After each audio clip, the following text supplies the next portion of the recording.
प्रभु की स्तुति। आशीषदायक सुबह। रोमियो की पत्री 12वें अध्याय उसके 12वें पद और आखिरी भाग, प्रार्थना में नित्य लगे रहो। इस आशीषदायक वचन से प्रभु से लगे रहो, इस बात को वचन से आए हम प्रभु में मनादी करें। इन दिनों हम दिन प्रतिदिन के मसीह जीवन में वास्तविकता में लागू कर सके ऐसे विषयों पर हम ध्यान करते आ रहे हैं। निरंतर लगे रहो का मतलब ध्यान से आगे बढ़े। करने वाला कोई भी काम हो, ध्यान पूर्वक आगे बढ़े, यही तात्पर्य है। पूरे मन से वो करे, मन लगाए करके भी उसका अर्थ होता है। प्रार्थना के संबंध में हो, वचन की सेवकाई या फिर हर वो सेवकाई जो आप में सौंपा है प्रभु की ओर से, हमारी नौकरी, यहां तक कि जहां हमें प्रभु ने बसाया है वहां का जीवन, सब ध्यान से रहे, ऐसा हम कलाम में निरंतर उल्लेख किया हुआ देख सकते हैं। उसका ही एक अच्छा उदाहरण है प्रेरितों की पत्री 6वें अध्याय 4 पद। जब यीशु के चेले अधिक बढ़ गए, तब अपने दिन प्रतिदिन की सेवकाई में विधवाओं को अनदेखा किया करके लांछन या समस्या पहले सदी की कलीसिया में उत्पन्न हुआ, और तत्पश्चात उस समस्या से पार लगाने को आत्मा और ज्ञान से परिपूर्ण 7 पुरुषों को जब चुना गया, उस संदर्भ में प्रेरित इस प्रकार कहते हैं, परंतु हम तो प्रार्थना में और वचन की सेवा में लगे रहेंगे। प्रियो, यहां पर प्रार्थना की सेवकाई, वचन की सेवकाई, विधवाओं का ख्याल रखने की सेवकाई, प्रभु भोज की सेवकाई, ऐसे नाना प्रकार की सेवकाई चाहे कोई या किसी प्रकार की क्यों ना हो, दिन प्रतिदिन हमें ये याद रहे, उसकी निभाने का मन 1% भी कम ना हो, बल्कि वो हम में बढ़ते जाए।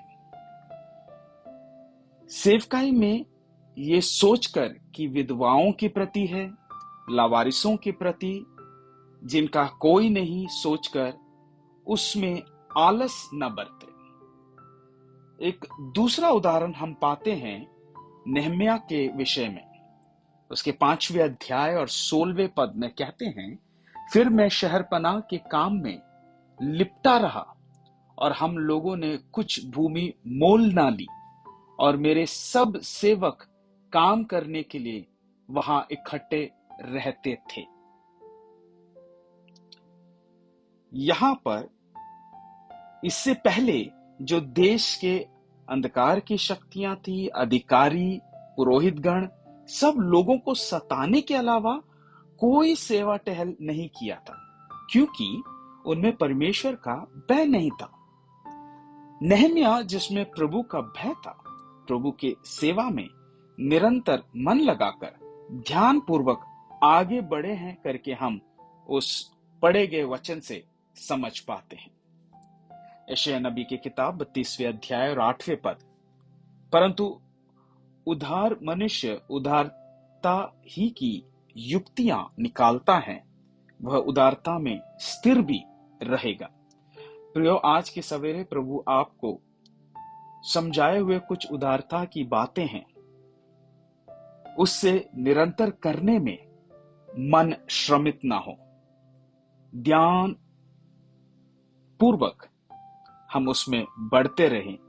यही है इन वचनों से आज पवित्र आत्मा हमें याद दिलाने की कोशिश कर रहे हैं और हमें जगाने की प्रयास कर रहे हैं।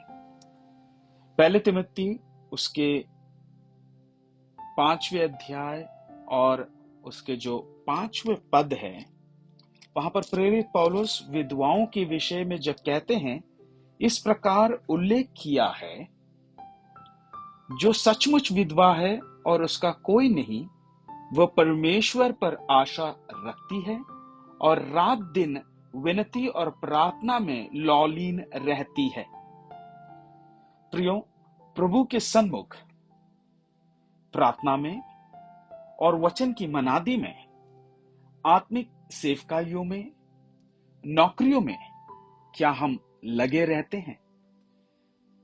केवल उसी में ध्यान लगाकर अधिक से अधिक पूर्ण ध्यान क्या हम दे पा रहे हैं करके हम आज सुबह जरा समझने की प्रयास करें। प्रभु के द्वारा उदारता के कामों में यदि हम लगे रह नहीं पाते हो तो, यानी कि मन यदि थोड़ा बहुत भी उसमें विचलित हुआ है तो निश्चित रूप से वो प्रभु के सन्मुख प्रसन्न योग्य नहीं होगा। चाहे नौकरी या सेवा या फिर प्रभु की सेवकाई हो, पूरे मन से और पूरे ध्यान से आगे बढ़े, लगे रहे। इसमें प्रभु हमारी सहायता करे। आए हम आंखें बंद करें और प्रार्थना करें। पवित्र परमेश्वर, इस आशीषदायक सुबह के वक्त आप हमें उदारता वाले पाकर उदारता के काम हम में सौंपा है। इसलिए इन बातों में जितना समय से हम कर रहे हैं उस हिसाब से उन बातों में लगाव बिल्कुल भी कम ना हो।